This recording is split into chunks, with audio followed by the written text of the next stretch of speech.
Salam jumpa para pecinta catur.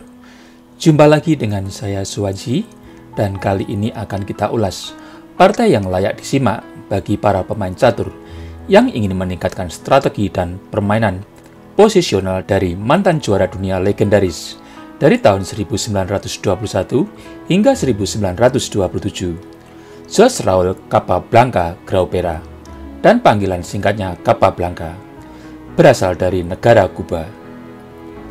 Kalau pecatur ingin partai yang indah, seelok puisi William Shakespeare atau lukisan terindah karya Leonardo da Vinci, maka dia tentu akan menikmati partai-partai Mikhail Tal. Namun bagi yang ingin membuat strategi yang tangguh, namun sederhana, tentu Capablanca adalah pilihan yang tepat. Memang bentuk permainannya sederhana, hanya sesekali atau kalau diperlukan baru mengambil langkah taktis. Karena ketangguhan permainannya, terutama dalam babak akhir atau endgame, tak khayal bila gaya permainan Capablanca menginspirasi juara dunia setelahnya, seperti Bobby Fischer dan Anatoly Karpov. Sudah pasti, para pecinta catur sudah tak sabar untuk merekuk ilmu dari sang maestro strategi ini. Mari langsung saja kita perhatikan partainya saat menghadapi David Janowski, pecatur tangguh dari Prancis tahun 1900-an.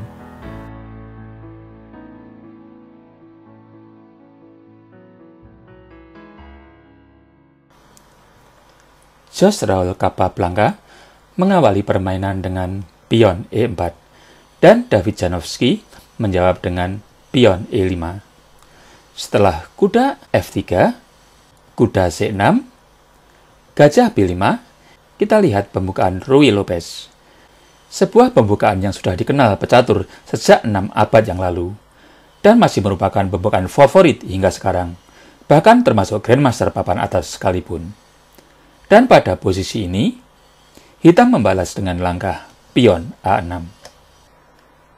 Sebuah lanjutan yang paling populer dan dikenal dengan variasi Morphy.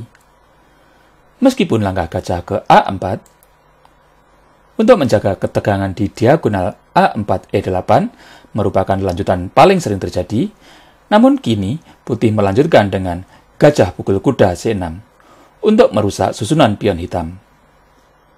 Pion pukul gajah C6. Sepintas, pion hitam E5 kelihatan gratis. Coba kita analisa sebentar yang akan terjadi bila kuda pukul pion E5. Maka hitam bisa menjawab dengan menteri D4, garpuan terhadap kuda dan pion. Setelah kuda ke F3, maka menteri pukul pion E4 skak. Menteri E2, menteri pukul menteri E2 skak. Dan setelah raja pukul menteri, kita lihat posisi hitam sedikit lebih bagus. Kembali. Oleh karena itu, umumnya kuda putih tidak memukul pion E5. Demikian juga pada partai ini, yang melangkah kuda C3. Gajah C5, pion D3, gajah G4. Sebuah pengembangan gajah dengan tempo pen menteri putih.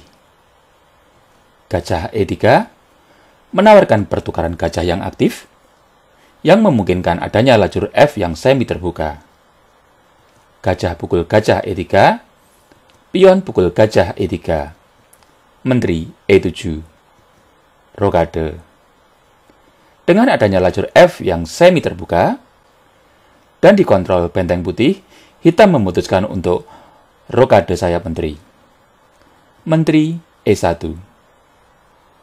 Penempatan menteri ke petak yang strategis dan tidak satu garis dengan benteng hitam, yang suatu saat bisa melancarkan taktik di lajur ini.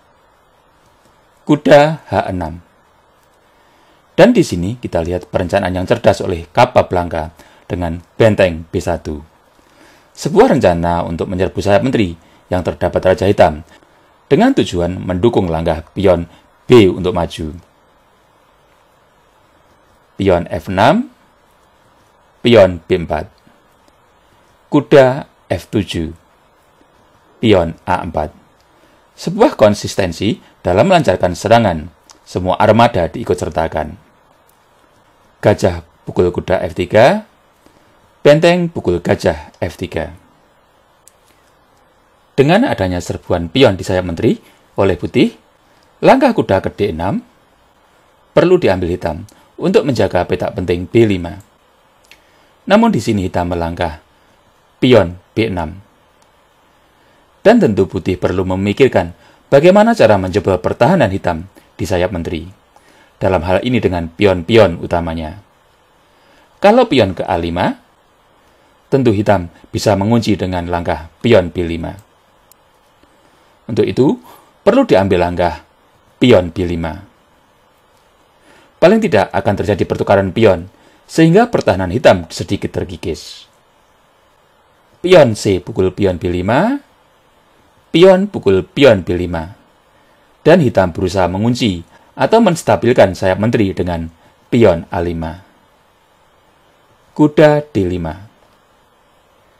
Sebuah langkah sederhana yang cantik dari Capablanca, sentralisasi kuda ke petak yang strategis, menekan menteri, dan juga memberi kesempatan pion C untuk maju. Menteri C5, pion C4. Penataan buah untuk menjebol pertahanan hitam terus ditata. Kuda G5, benteng F2. Langkah sederhana reposisi benteng yang punya potensi memperkuat pertahanan di diagonal C5G1. Yang mana menteri hitam dan raja putih dalam garis diagonal yang lurus. Dan juga benteng ini bisa lebih lincah di baris 2. Kuda E6, menteri C3. Dalam mengadakan penyerbuan ke camp atau wilayah lawan, tentu pasukan kita akan kita konsentrasikan di sayap yang diserbu. Dalam hal ini, putih merencanakan menyerbu sayap menteri. Oleh karena semua kekuatan diarahkan ke sana. Tentu juga mempertimbangkan keamanan raja sendiri. Jadi jangan terlena dengan rencana sendiri tanpa mempertimbangkan pertahanan dan keamanan raja. Benteng D7. Tentu kita lihat di sini, putih perlu tambahan pasukan untuk menggarap lajur C dan D. Dalam hal ini, salah satu benteng diperlukan untuk ikut andil di sini. Pertanyaannya adalah benteng yang mana yang dilangkahkan? Karena benteng F masih diperlukan untuk menjaga diagonal C5G1 dan juga untuk menjaga lajur F dari invasi pion hitam ke F5, maka benteng di B1 bisa dipertimbangkan. Apalagi benteng di lajur B juga kurang punya peran. Oleh karenanya, putih melangkah benteng D1. Kita lihat di sini, pion-pion putih sedang bergairah untuk melancarkan penyerbuan. Dan tentunya, posisi menteri hitam di C5 sangatlah rawan. Oleh karena itu, pengaman menteri ke F8 tentu bagus dipertimbangkan. Namun dalam posisi ini, hitam melangkah Raja B7. Dan putih memanfaatkan kesempatan ini untuk menekan menteri hitam dengan pion D4. Menteri D6. Untuk membongkar lajur C, tentu pasukan putih perlu tambahan pasukan. Mengingat menteri hitam sudah tidak di diagonal C5G1, maka putih melangkah benteng C2. Pion pukul pion D4.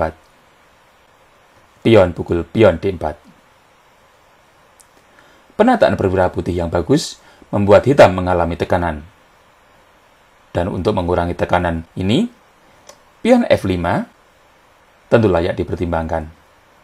Namun dalam permainan ini, hitam melangkah kuda F4, yang membuat petak C5 menjadi lebih lemah. Dan putih menggarap ini dengan pion C5. Sebuah tekanan terhadap menteri dan juga siap memanfaatkan petak penting C6. Kuda pukul kuda D5, pion pukul kuda D5.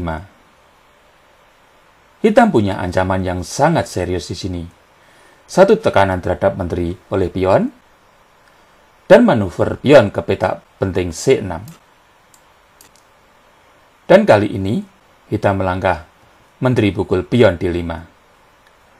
Dan pion putih melanjutkan manuvernya dengan pion C6 skak. Garpuan yang cantik oleh pion terhadap raja dan benteng. Raja B8. Pion pukul benteng D7. Sampai di sini sebenarnya hasil akhir permainan sudah terlihat jelas. Namun permainan masih berlanjut dengan menteri pukul pion D7. Pion D5. Benteng E8. Langkah logis mencoba mengaktifkan benteng ke lajur terbuka. Pion D6. Untuk menekan pion C7 dan berusaha memperlemah pion B6. Dan setelah pion pukul pion D6, menteri C6. Dan di sini hitam menyerah.